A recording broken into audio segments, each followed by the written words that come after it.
So this is exactly how to play Palworld on PC with a controller. So the first thing you need to do is to connect it to your PC or laptop correctly. So mine is a wired here, as you can see, wired controller. So I'm just gonna connect it right here. So once it's connected here for me, I have to click on this logo here to be able to turn it on. And by the way, if you have a wireless one, you need to also most likely turn it around and see if there's any flicker here that you have to flick to Bluetooth. And then put your specific controller into pairing mode and go into settings on your PC or laptop here, go into Bluetooth and devices, click on add device and then click on Bluetooth.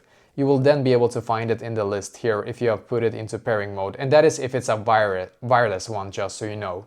Then we need to go into Steam, and on Steam click on the logo in the top left corner, click on settings, click on controller, and if it says like set up your controller here, make sure to click on it because you will need to set it up before it can work. Then click on show advanced settings. Make sure to enable all of the controllers here. As you can see, this is generic controllers, this is PlayStation, Xbox controllers, because I don't know which one you have, so best to just enable all of them to be able to make sure that it will work actually. Then go into library and find Palworld. So I'm just gonna take this one as an example for this tutorial. And then you can see where it says controller settings here, click on view controller settings. And then if it says enable Steam input here, make sure to click on it.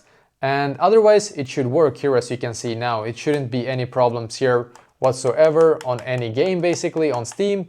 And that is how you can actually play Palworld with controller on your PC or laptop.